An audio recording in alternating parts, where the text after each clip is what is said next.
దశాబ్ద కాలంలో రాష్ట్ర విభజన జరిగినప్పటి నుంచి ఆంధ్ర రాష్ట్ర ప్రజలు నలిగిపోయారు, నలిగిపోతున్నారు. గత 5 సంవత్సరాలుగా మరి రాష్ట్రంలోని విపత్కర పరిస్థితులు తెలుసు. మనందరం సమిష్టిగా పోరాటం చేసి కలిసికట్టుగా ఉండి అద్భుతమైన మెజారిటీ తోటి 164 శాసనసభ స్థానాలని ఎన్డీఏ కూటమి దక్కించుకుంది. అద్భుతమైన విజయం. 21 పార్లమెంట్ సభ్యుల్ని సెంట్రల్ హాల్లో కూడా మాట్లాడుతూ ఉంటే అందరికీ ఆంధ్రప్రదేశ్ విజయం, తెలుగుదేశం, జనసేన, భారతీయ జనతా పార్టీతో కూడిన ఎన్డీఏ కూటమి విజయం దేశం మొత్తం చాలా ఒక స్ఫూర్తినిచ్చింది. ప్రతి ఒక్కరి విజయాన్ని వారి వారి రాష్ట్రాల్లో ఎలా దీన్ని ముందుకు తీసుకెళ్లాలి, ఒక్క ఓటు చీలకుండా అలయన్స్ అంటే ఎలా ఉండాలి అనేది మన ఆంధ్ర ప్రాంత ప్రజలు, మన ఆంధ్ర రాష్ట్ర ప్రజలు మనందరం కలిసి కట్టుగా చూపించాం. 2021 మార్చి 14న ఇప్పటం సభలో నేను ఒకటే తెలియజేసుకున్నాను, ఆ ప్రభుత్వ వ్యతిరేక ఓటుని చీలనివ్వను. ఆ మాట మీద ఉన్నాం, ఆ మాట మీద నిలబడ్డాం. ఒడిదుడుకులు ఎదుర్కొన్నాం, తగ్గాం, కానీ నిలబడ్డాం. ప్రజల నమ్మకాన్ని పెంచాం. అద్భుతమైన మెజారిటీతో ఈ రోజున మనం ప్రభుత్వాన్ని స్థాపిస్తున్నాం. చాలా మాటలు ఇచ్చాం. పొద్దున కూడా జనసేన లెజిస్లేటివ్ పార్టీ మీటింగ్లో నాయకుడిగా ఎన్నుకున్న సందర్భంలో మాట్లాడుతూ మనం చాలా మాటలు ఇచ్చాం.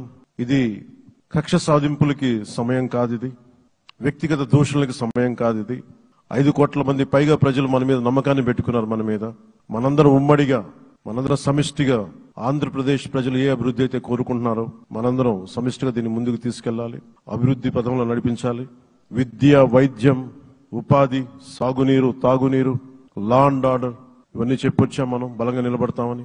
అలాగే మేనిఫెస్టోలో, ఉమ్మడి మేనిఫెస్టోలో చాలా మాటలు ఇచ్చాం. వాటన్నింటినీ బాధ్యతగా ముందుకు తీసుకెళ్లాల్సిన అవసరం ఉంది. ఇలాంటి ఛాలెంజింగ్ టైమ్స్ లో ఒక సుదీర్ఘమైన అనుభవం ఉన్న నాయకులు కావాలి. 4 దశాబ్దాల అనుభవం, అభివృద్ధి మీద అపారమైన అవగాహన, పెట్టుబడులను తెచ్చే సమర్థత, ప్రతిభ. విదేశాల్లో ఉండే నాయకుల్ని మలేషియా దగ్గర నుంచి, సింగపూర్ దగ్గర నుంచి, యూరోప్ దగ్గర, అమెరికా నుంచి ఆ దేశాల అధ్యక్షుల్ని తెలుగు రాష్ట్రాల వైపు దృష్టి మళ్లించేంత శక్తి, సమర్థత ఉన్న శ్రీ నారా చంద్రబాబు నాయుడు గారికి ఆయన నాయకత్వం చాలా అవసరం, ఆయన అనుభవం చాలా అవసరం. అలాంటి అపారమైన అనుభవం ఉన్న వ్యక్తిని, అనుభవం ఒకటే కాదు, ధైర్యశాలి. ఈ రోజుకి నాకు ఒకటే గుర్తుంటుంది, మన తాడేపల్లిగూడెం సభలో చెప్పాను. చాలా క్లేమోర్ మైన్స్ పేలిపోతే, జీప్ ఎగిరిపోయి కింద పడితే చొక్కా దులుపుకొని ఆయన మళ్లీ వచ్చి రాజకీయం చేసిన వ్యక్తి. ఈ రోజున సైబరాబాద్ ఉంది అంటే అది శ్రీ చంద్రబాబు నాయుడు గారి దార్శనికత.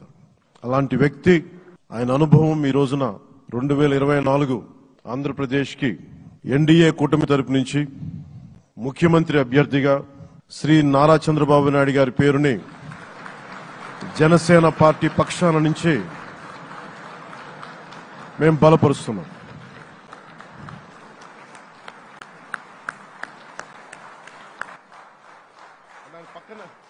ఇది నేను ఆయన పక్కన పెట్టుకుని చెప్పాలి. ఆయన నలిగిపోయారు. జైల్లో చూశాను ఆయన. పాపం భువనేశ్వర్ గారి బాధను చూశాను. నేను అనుకున్నాను, అమ్మ మీరు కన్నీళ్లు పెట్టకండి, మంచి రోజులు వస్తాయని చెప్పిన మంచి రోజులు వచ్చినాయి.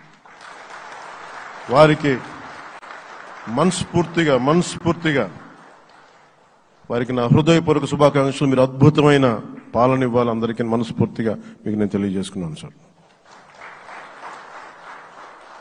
సో